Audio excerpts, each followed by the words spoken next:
Es Semana Santa en Jerusalén. Cristianos de todo el mundo acuden a conmemorar la muerte y resurrección de Jesús. Pero hace 2000 años, cuando Jesús hizo su entrada en Jerusalén, ¿fue realmente aclamado por una multitud? No se preocupaban por Jesús. ¿Sudó sangre en el huerto de Getsemaní? ¿Le traicionó realmente Judas? No estoy seguro de que Judas fuera tan malo como se le ha descrito. ¿Murió realmente bajo esta iglesia? ¿Sabremos la fecha exacta de la crucifixión? La fecha más probable es el 3 de abril del año 33.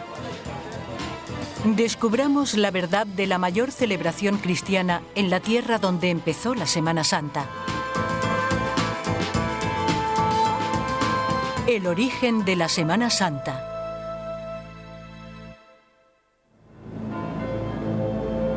Jesús pasó los últimos momentos de su vida en Jerusalén. Durante la Semana Santa, miles de seguidores rememoran sus pasos y sienten la emoción que infunde el peregrinaje a esta ciudad. Es una experiencia religiosa total. Significa mucho para mí.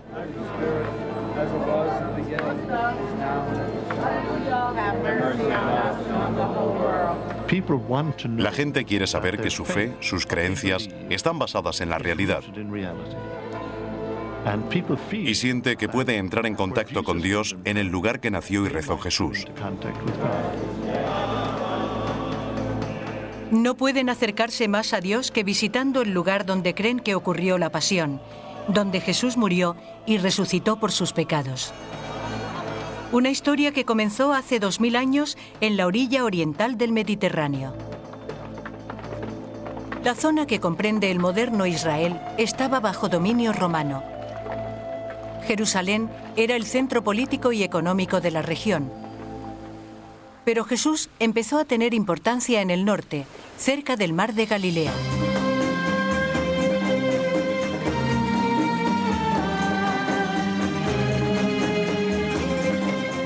Jesús fue una figura histórica real. Historiadores romanos y judíos contemporáneos le mencionan. Pero los detalles de su vida proceden de los evangelios del Nuevo Testamento. Escritos más de 100 años después de la muerte de Jesús, la mayoría de los eruditos creen que es una mezcla de historia y leyenda. Pero todos coinciden en que Jesús nació en Nazaret. Hoy la ciudad tiene unos 60.000 pobladores. En el año 30 no era más que un pequeño pueblo. El escenario no era ni mucho menos idílico. Para muchos era la lucha por sobrevivir. En Tierra Santa, en la época de Jesús, la pobreza era el pan nuestro de cada día. Era una pobreza devastadora. Uno de los detalles más interesantes sobre el mensaje de Jesús es que estaba dirigido a personas inmersas en la más absoluta pobreza.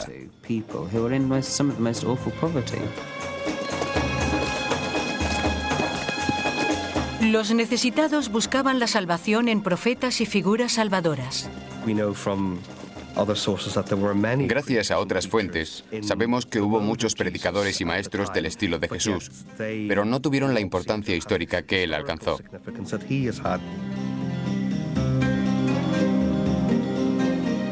Jesús enseñaba, sanaba y atraía a pobres y hambrientos. En el Padre Nuestro se pide a Dios el pan nuestro de cada día.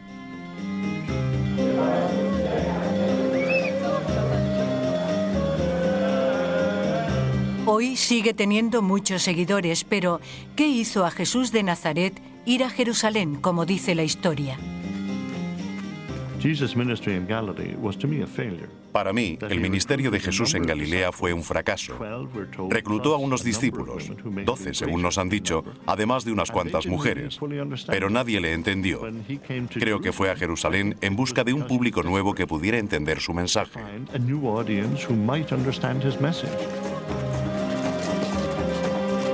Todo aquel que quisiera cambios tenía que acudir a la capital. Hubo un momento en la vida de Jesús en que tuvo que ir a Jerusalén. Era el centro del mundo judío y tenía que estar allí. Según el relato de la Semana Santa, Jesús y sus discípulos partieron hacia Jerusalén en primavera, cuando todos los judíos varones se congregaban en la capital para la Pascua. La ruta desde Galilea era bien conocida. La ruta más habitual para que los judíos de Galilea llegaran a Jerusalén era bajar por el valle del Jordán hasta Jericó. Por eso Jericó aparece tan a menudo en los evangelios, porque fue la vía por la que Jesús y sus discípulos llegaron a Jerusalén.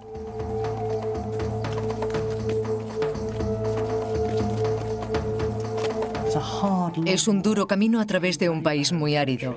Solo al final se descubre la deslumbrante visión de la ciudad santa con su templo.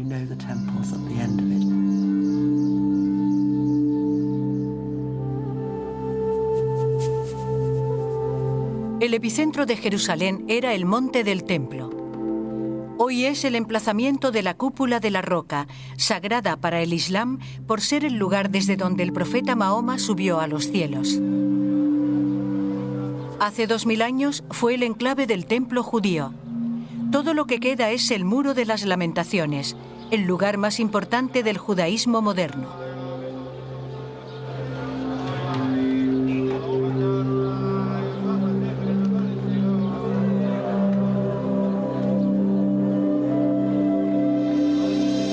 En tiempos de Jesús fue incluso más imponente, la sede del poder donde política y religión se entrelazaban. El templo de Jerusalén era el centro de la vida judía. Fue un lugar concurrido con el edificio más extraordinario del mundo. Era 2 veces más grande que cualquier templo de Roma.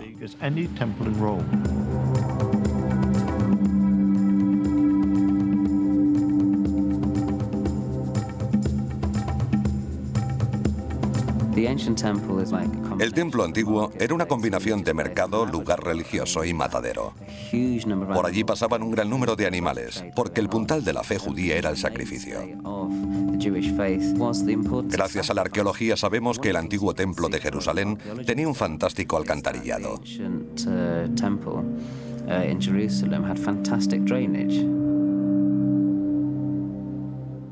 Los judíos solo contaban con este templo. Era famoso. Le fascinaba a todo el mundo. Era símbolo de la identidad judía, aunque nunca se hubiera visitado. Era el eje del que dependía la relación con Dios.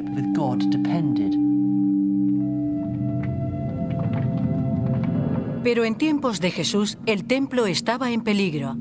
Durante la ocupación romana, los líderes del templo solo conservaban su puesto apaciguando a Roma y manteniendo a las masas a raya. Los jefes del templo eran miembros conservadores de la aristocracia judía. Hicieron una especie de tratado de paz con los romanos, transigieron con ellos y funcionó bien. Pero provocó que los pobres, los marginados, los enfermos y los necesitados sufrieran. Alguien como Jesús, que atraía a la mayoría pobre, entraría en conflicto directo con los intereses de Roma y las autoridades del templo. Creo que sabía que iba a enfrentarse con la fuente de lo que él consideraba corrupto.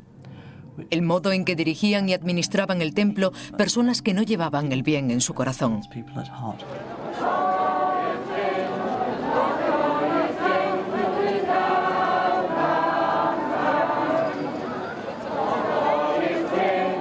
Es Domingo de Ramos en Jerusalén.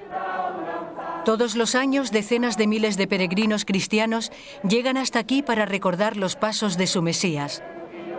Vienen a celebrar la entrada de Jesús a Jerusalén.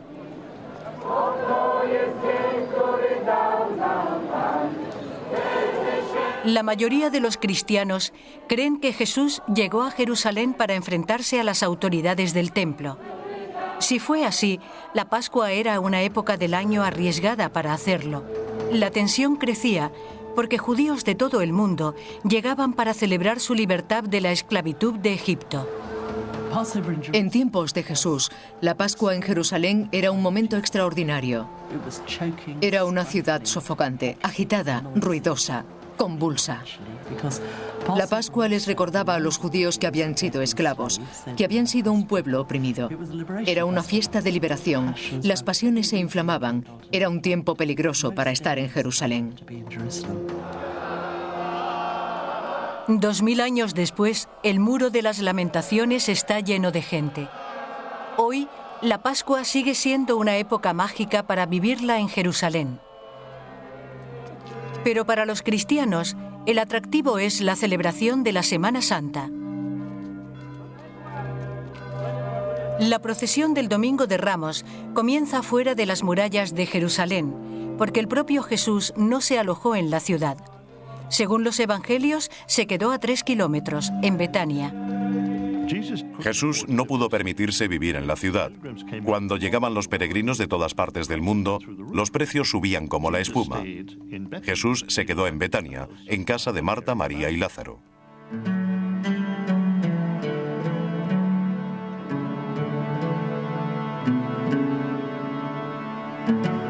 Como todos los lugares relacionados con el relato de la Semana Santa, la tumba de Lázaro es visitada y venerada por miles de cristianos. Lázaro fue el hombre que resucitó Jesús según cuentan los evangelios. Nunca sabremos si este milagro ocurrió realmente, pero algunos eruditos creen que el suceso puede ser una de las claves de la historia, porque pudo atraer la atención de las autoridades sobre Jesús y desembocar finalmente en su arresto y ejecución. Llamémosle milagro, entre comillas. La palabra se extendió muy rápido por toda la ciudad.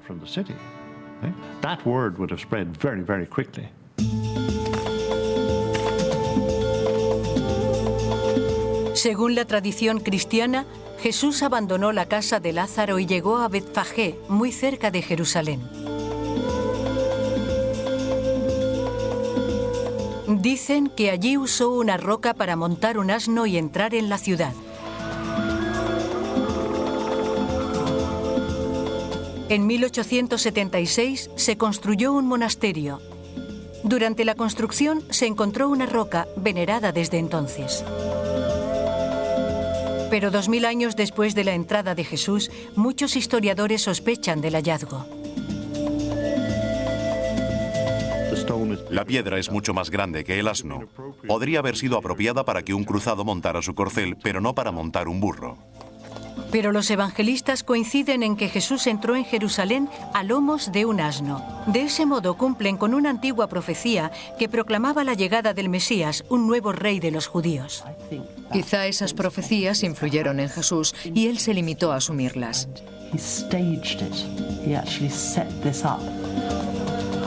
Según el relato tradicional, Jesús fue aclamado por una multitud que blandía palmas.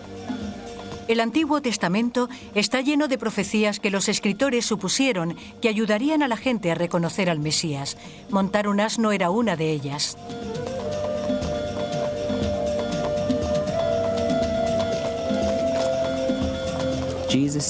Parece que Jesús hizo un interesante alegato mesiánico, dejándose ver como una figura de gran importancia.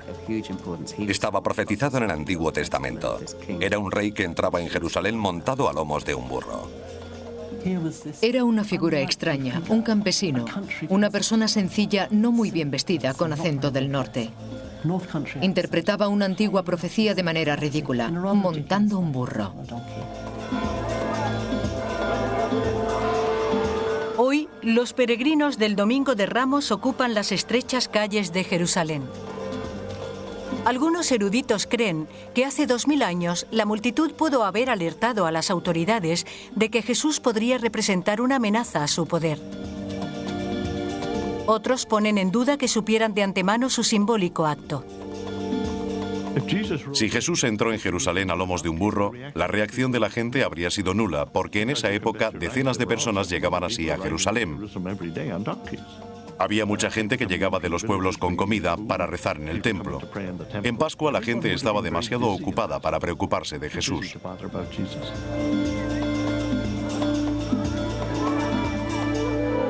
Hoy, en Pascua, la gente sigue llenando Jerusalén.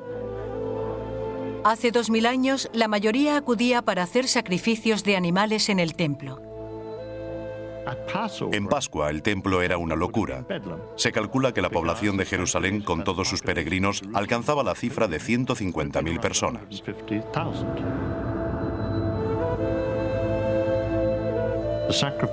Los sacrificios que se ofrecían en el templo eran la pieza central de la religión judía.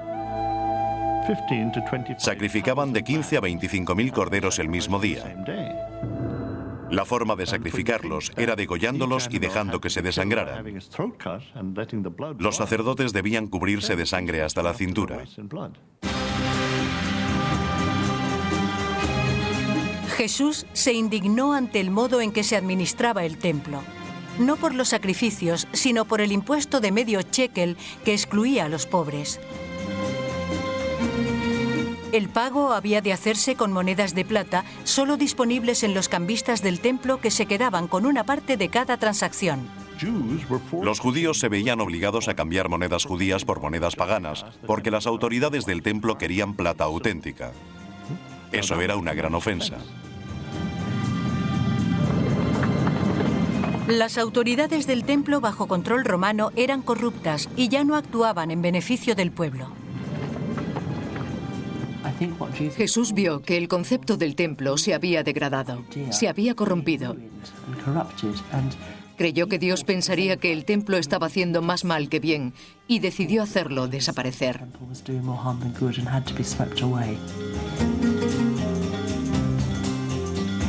Jesús centró su ira en los cambistas. Según los evangelios, volcó las mesas y expulsó a los mercaderes del templo en un ostensible acto de rebelión.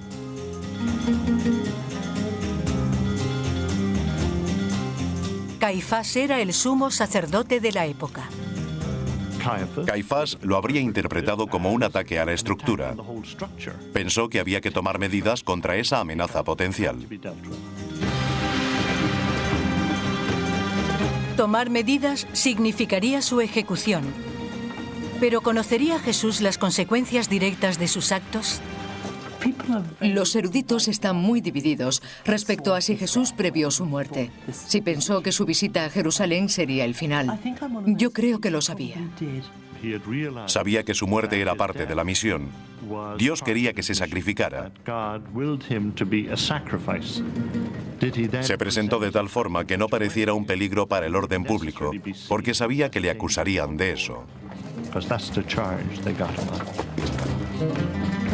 Volcar las mesas y cumplir las profecías que le proclamaban nuevo rey de los judíos exaltó los ánimos. Pero horas antes de que el relato de los actos de Jesús se extendiera por las intrincadas callejuelas de Jerusalén, se dio la orden de su captura. En las horas siguientes hizo famoso otro lugar.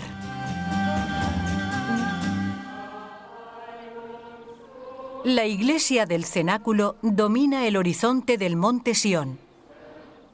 Cerca hay una sala construida para conmemorar la última cena de Jesús con sus discípulos antes de su ejecución. Hoy, los peregrinos cristianos la visitan para recordar el anuncio de Jesús de su inminente muerte a sus seguidores.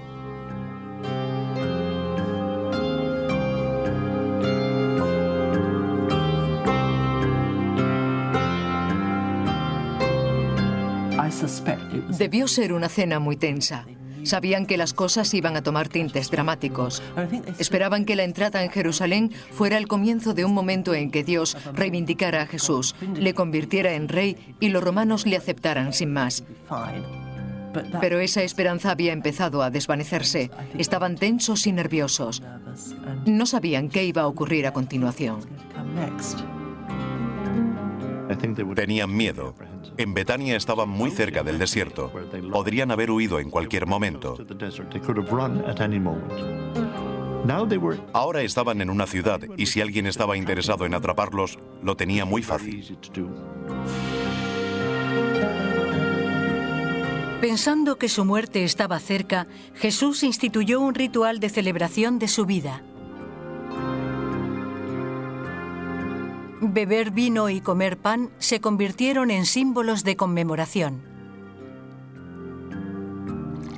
Fue el comienzo de la sencilla ceremonia de la Eucaristía cristiana, palabra griega que significaba acción de gracias. La historia de la Semana Santa dio un giro dramático. Jesús dijo entonces algo muy doloroso de escuchar. Afirmó que uno de sus discípulos le traicionaría. Todos se miraron unos a otros preguntándose si serían ellos. En ese momento Judas abandonó la estancia. Judas, el 12º discípulo, abandonó la última cena y avisó a Caifás del paradero de Jesús.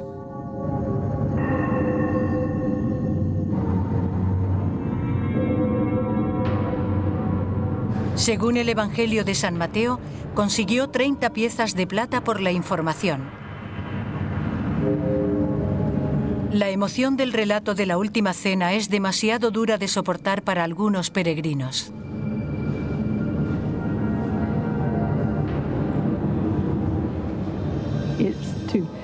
Pienso en Cristo tomando la última cena en la habitación de arriba y en todo lo que ocurrió aquí. Es impresionante.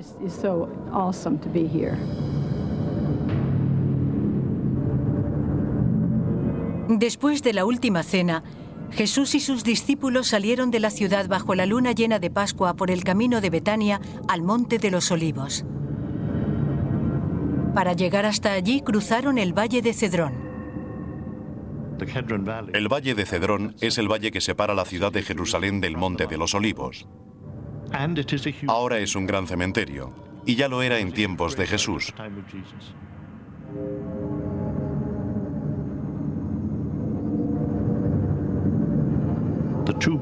Dos grandes tumbas, la de Zacarías y la llamada Tiara de los Faraones, eran perfectamente visibles durante el recorrido.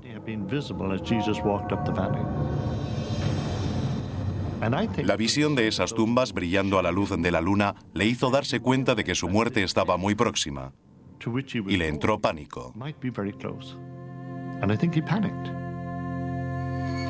Según los evangelios, Jesús se detuvo a orar en lo que se convertiría en otro famoso lugar cristiano, el huerto de Getsemaní, en el Monte de los Olivos.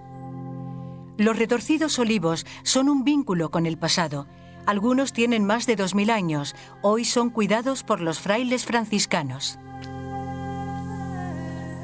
Los árboles de este jardín son muy especiales. Uno de ellos bien podría ser el árbol bajo el que Jesús se sentó a orar. Estar en el huerto de Getsemaní, donde reposan estos árboles antiguos, con el jardín alrededor, te hace darte cuenta de que Jesús estuvo aquí. Me permite sentir su espíritu, hacerme una idea de lo que sufrió.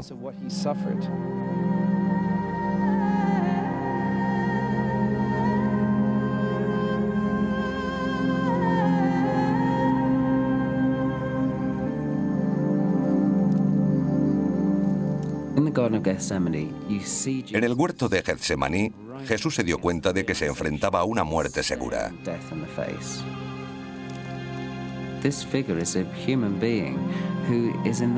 Era un ser humano inquieto y nervioso porque sabía cuál iba a ser su destino.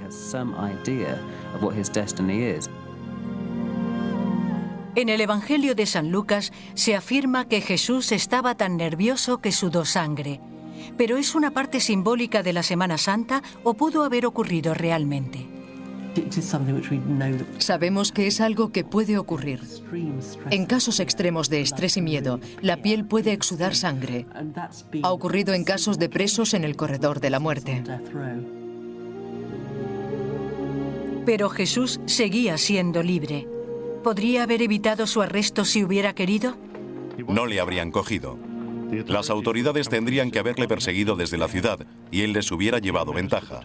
Habría tardado 15 minutos hasta lo alto del Monte de los Olivos, otros 20 hasta Betania, donde podría haber hecho acopio de alimento y agua para adentrarse en el desierto. Nunca le habrían encontrado. La cuestión es por qué decidió quedarse en el huerto. Creo que lo consideró inadecuado, ya que Dios quería que recibiese allí el beso de Judas.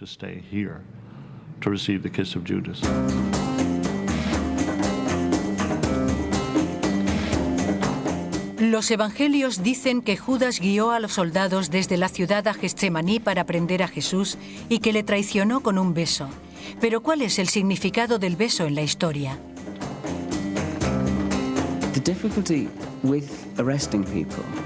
La dificultad de arrestar delincuentes en el mundo antiguo es que no tenían fotografías. Se sabe que en el relato de la traición a Jesús, Judas fue hasta él y le besó, porque las autoridades tenían que saber cuál de esos galileos barbudos era el elegido.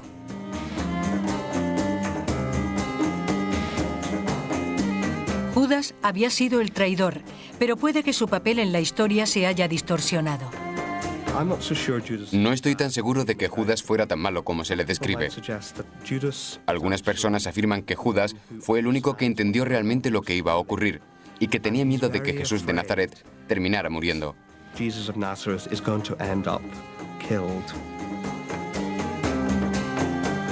Incluso la traducción de los evangelios hace dudar del lado oscuro de Judas. La palabra traición no se llega a mencionar. La traducción habitual del verbo griego es entregar. Es mucho más neutral. Si asumimos que Jesús estaba convencido de que tenía que morir, habría sido lógico decirles a las autoridades dónde estaba. Judas habría sido el mensajero.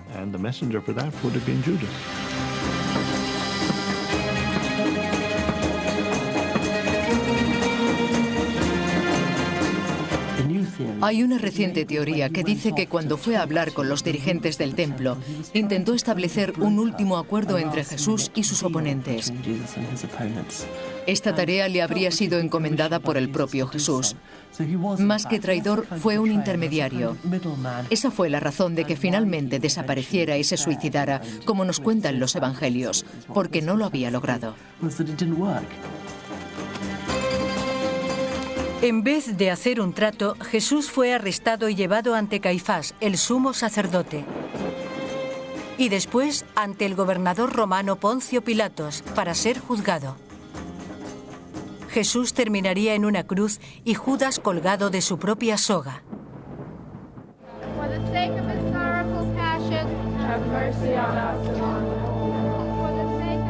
Es Viernes Santo en Jerusalén. Los cristianos se preparan para rendir homenaje a las últimas horas de Jesús. Creen que el Hijo de Dios fue obligado a llevar una cruz por las calles antes de ser crucificado.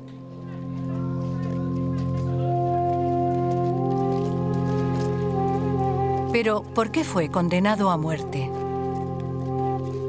Muchos eruditos creen que los desórdenes públicos que desembocaron en la muerte de Jesús fueron los disturbios con los mercaderes y cambistas del templo. Yo personalmente creo que el catalizador fue la resurrección de Lázaro. Si Jesús resucitó o no a Lázaro es irrelevante. El simple rumor de que había devuelto la vida a alguien atraería a la multitud. Caifás, el sumo sacerdote, tenía instrucciones de mantener el orden, y si no lo conseguía, los romanos le depondrían. Caifás, temeroso de perder su puesto, decidió tomar medidas contra Jesús.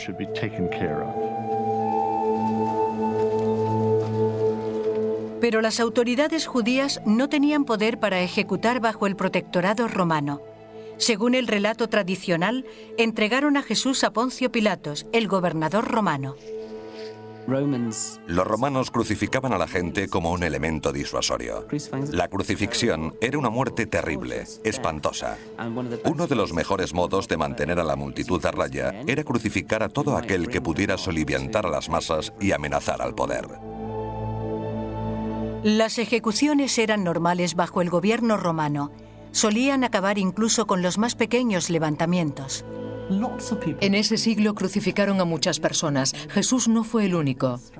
Les linchaban a la menor oportunidad. Y no creo que fuera nada del otro mundo para los romanos. Era como matar una mosca. Jesús no era una figura relevante, era una molestia y había que deshacerse de él para dar ejemplo. Pero los evangelios culpan de la muerte de Jesús al jefe judío Caifás.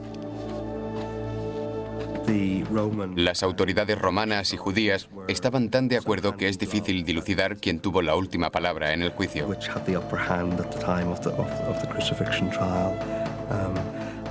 En la historia cristiana, debió ser sencillo señalar a los judíos.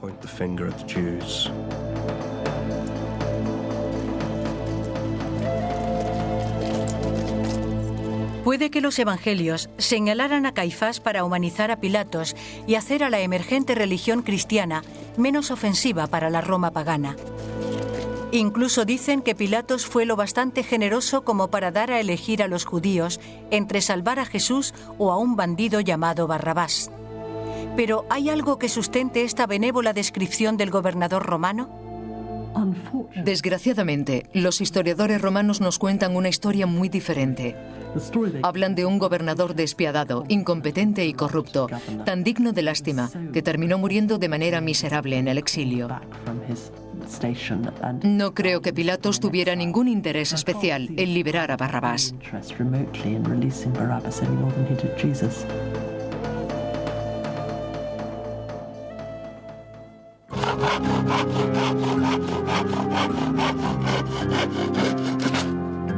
Yeah, we double up on that wood. That'll be fine.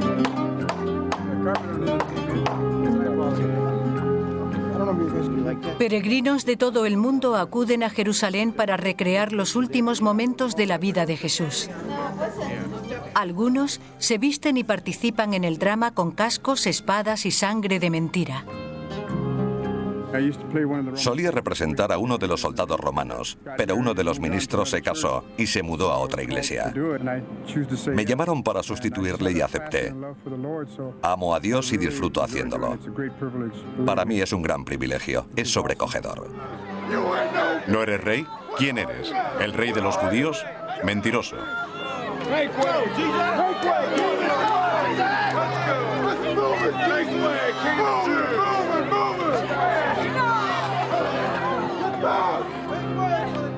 Recorren la Vía Dolorosa, el Vía Crucis, el camino que siguió Jesús hasta el lugar de la crucifixión.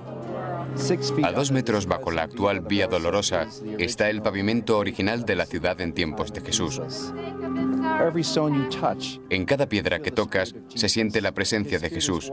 Su espíritu inunda cada calle, cada callejón de la ciudad de Jerusalén. Los peregrinos recorren durante horas las estrechas y atestadas calles, pero ¿hay alguna prueba de que fuera la vía que siguió Jesús? No sabemos qué camino tomó. La ruta fue inventada en la Edad Media por monjes franciscanos que quisieron recordar la historia de la cruz y permitir a los peregrinos que la recorrieran.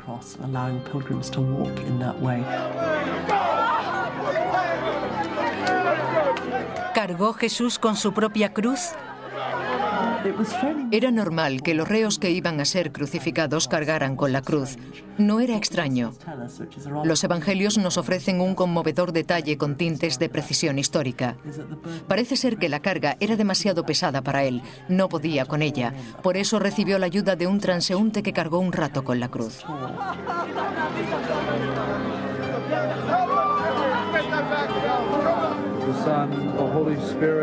As it was in the beginning, is now, and ever shall be, world without end.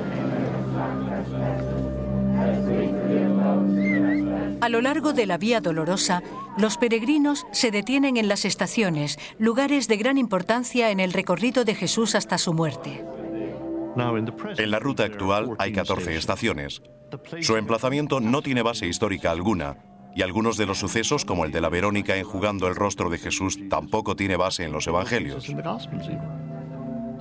No creo que haya nada de histórico ni en el recorrido ni en las paradas o estaciones que lo jalonan.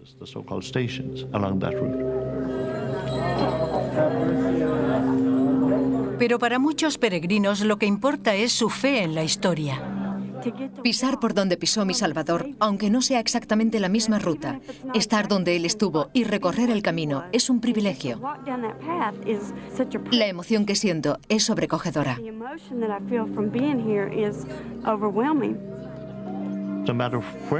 Independientemente de por dónde se empiece, se tiene la misma experiencia espiritual de ser arrastrado a través de calles atestadas de gente, donde te empujan y te asaltan. Es una forma de sufrimiento que les ayuda a asociarlo con las huellas de Jesús.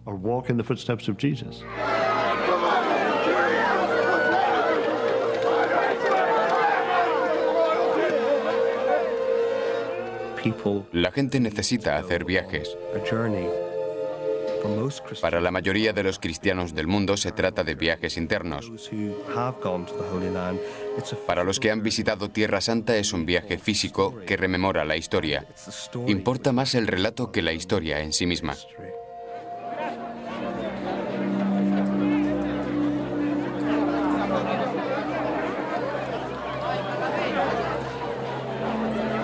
En el relato tradicional de la Pasión, Los últimos pasos de Jesús se localizan en las 5 últimas estaciones de la cruz, donde fue atado, clavado a la cruz, muerto, ungido y enterrado. Hoy estas estaciones están cubiertas por la iglesia del Santo Sepulcro.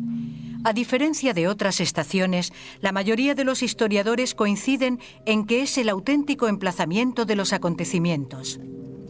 La tradición dice que la crucifixión ocurrió en la roca de una cantera extramuros de la ciudad, el Gólgota o lugar de la calavera.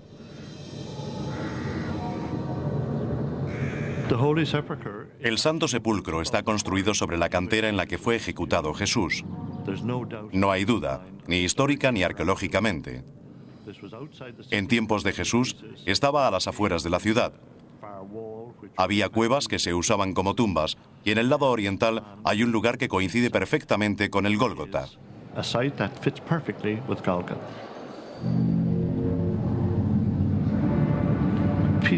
Sobresalen unas piezas de roca. Los canteros las dejaron porque era piedra pobre.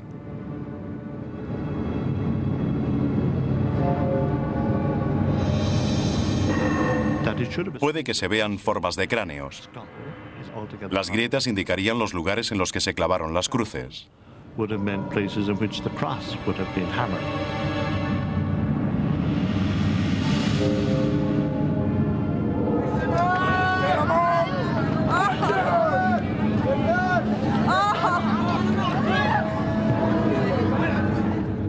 La crucifixión es el acontecimiento más simbólico de la cristiandad y la iglesia del Santo Sepulcro es el lugar más venerado. Pero para los primeros peregrinos que llegaron a Tierra Santa y erigieron esta iglesia, no había visitas organizadas. ¿Cómo pudieron estar seguros de que era el lugar exacto de la crucifixión de Jesús? 300 años después de la muerte de Jesús, uno de los primeros romanos en convertirse al cristianismo encontró el lugar. Helena, la madre del emperador Constantino, el primer gobernante cristiano de Roma, viajó a Tierra Santa para encontrar pruebas de la historia cristiana. Encontrar el lugar de la crucifixión fue más sencillo de lo que esperaba. Helena encontró el lugar de la crucifixión con un sencillo método. Preguntó al obispo y este le señaló el lugar del que tanto se hablaba, el lugar que siempre habían creído los cristianos. El Gólgota había quedado oculto bajo un templo romano en un intento de evitar que los cristianos veneraran el lugar. Helena hizo desmantelar el templo y excavó bajo él.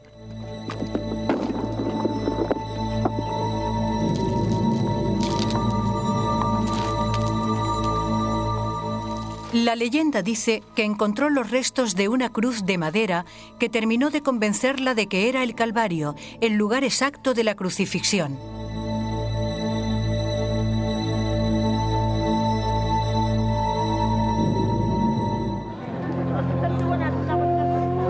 La iglesia del Santo Sepulcro marca el lugar de la ejecución de Jesús, el corazón del cristianismo. Una constante corriente de peregrinos y turistas religiosos vienen a rendir su homenaje. Pero hace 2000 años, durante la Pascua, la escena de la crucifixión en la cantera, fuera de las murallas de la ciudad, debió ser muy diferente. Habría sido ignorada porque el día de la preparación para la Pascua era uno de los más bulliciosos de la ciudad para los judíos.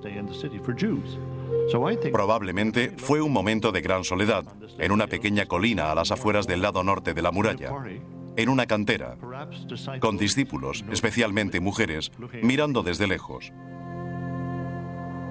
Debió ser un momento horrible.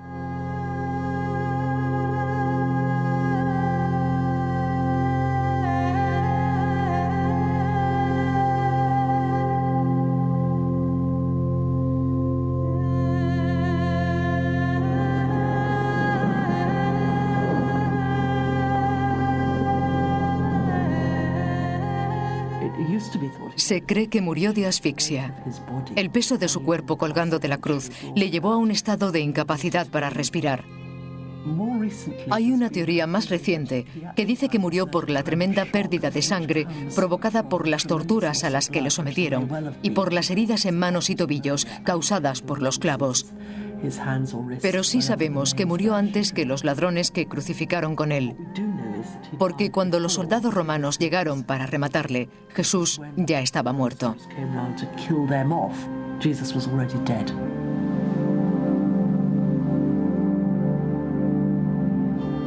La importancia de la muerte de este hombre tendría repercusiones en la historia.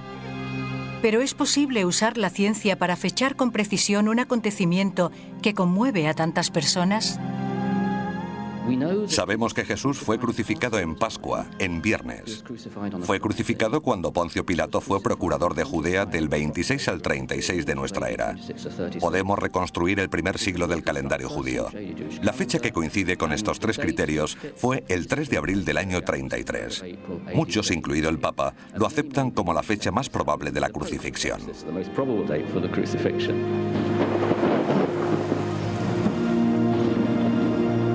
Según los evangelios, incluso el cielo marcó la muerte de Jesús. La luna se tiñó de sangre, pero ¿podría ser cierta esta historia? La luna convertida en sangre es una frase usada muchas veces en la literatura antigua. Significa un eclipse lunar. En un eclipse lunar, la luna está aquí, la Tierra aquí y el Sol aquí. Los rayos del Sol que alcanzan la luna forman el extremo rojo del espectro. La luz reflejada en la Tierra se vuelve roja. Por eso en los eclipses lunares, la luna suele aparecer color rojo sangre. Podemos calcular los eclipses visibles desde Jerusalén. Hubo un eclipse lunar visible en Pascua que ocurrió el 3 de abril del año 33. Esta también es la fecha más probable de la crucifixión, por lo que creo que la historia que cuentan es cierta.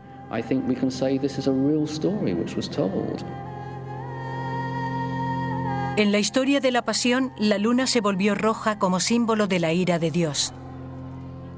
Hoy, en la iglesia del Santo Sepulcro, los visitantes acuden para pedir el perdón.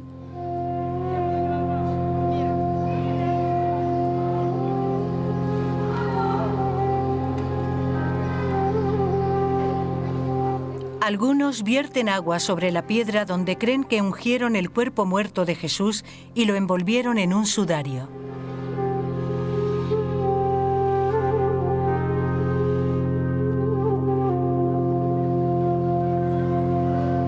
Usan ropa y jeringuillas para recoger gotas de agua, convencidos de que la piedra la ha consagrado.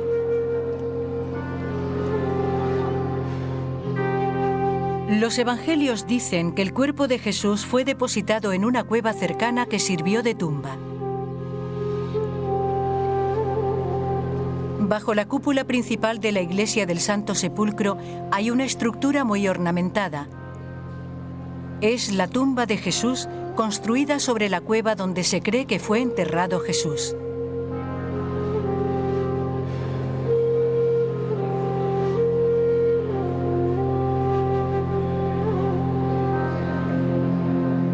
A diferencia de otros relatos del siglo I, la historia de Jesús no terminó con su crucifixión y enterramiento. El domingo después de la muerte de Jesús, unas mujeres fueron a ocuparse del cadáver. Pero según los evangelios había desaparecido. En los últimos 2000 años se han propuesto miles de teorías que intentan explicar este hecho. Algunos piensan incluso que no llegó a morir. Ha habido propuestas de teorías que dicen que Jesús no fue crucificado o que no murió del todo y pudo revivir, que solo fue una muerte parcial, pero no son convincentes. Estoy segura de que murió realmente. Para los romanos fue una ejecución más. ¿Por qué estaba vacía la tumba? Los cristianos creen que Jesús resucitó de entre los muertos.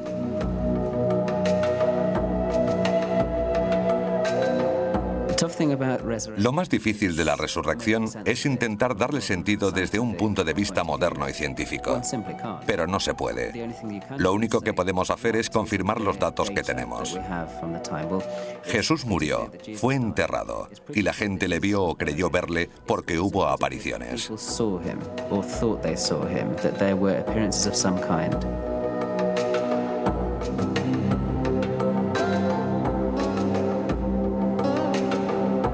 Los evangelistas dicen que los discípulos vieron una figura que creyeron era Jesús.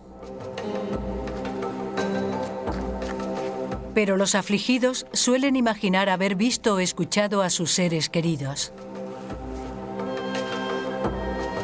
Algunos tienen alucinaciones en las que creen hablar con los muertos.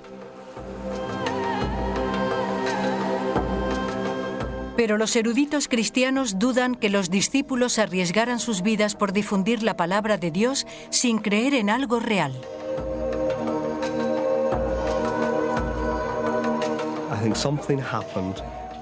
Creo que ocurrió algo tan extraordinario que hizo que los discípulos, en vez de regresar a su pacífica existencia en Galilea, decidieran formar la iglesia en Jerusalén, así como extenderla por todo el mundo.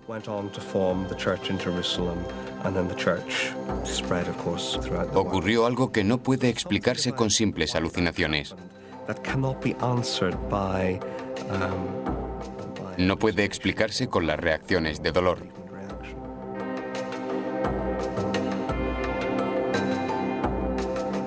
¿Hay algo en la ciencia que pueda arrojar luz sobre la resurrección?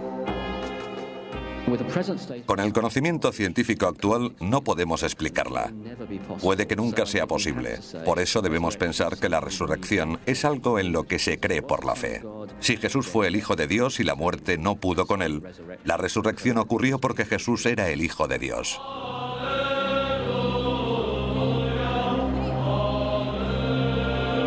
El final de la vida de Jesús podría haber sido un relato de muerte y desastre.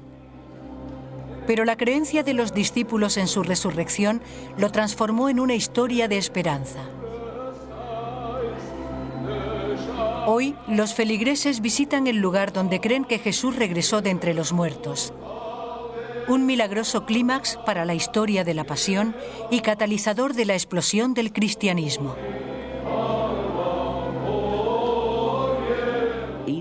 La Pascua se convierte en el momento en que Jesús es reivindicado.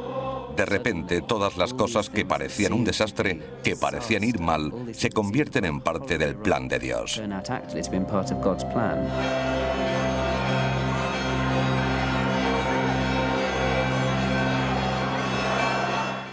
El mensaje de esperanza contenido en el relato de la pasión provocó un impulso imparable. Hoy, más de 100.000 millones de personas se llaman cristianos. Los que visitan Tierra Santa encuentran las raíces de su fe en la Iglesia del Santo Sepulcro.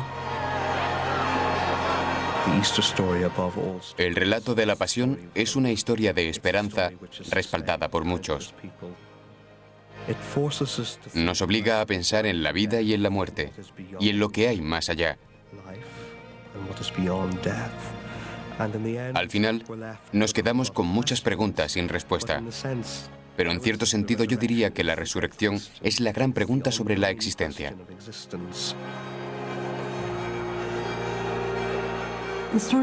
La historia de Jesús ha forjado la conciencia del mundo occidental y de alguna manera de todo el mundo porque se ha extendido con notoriedad. Es universal. Habla de las esperanzas y sueños que todos tenemos. Que hay algo más en esta vida que gastar, comer, morir, tener relaciones sexuales o hijos. Hay algo más importante que nos engloba a todos. Todo el mundo quiere tener esa esperanza.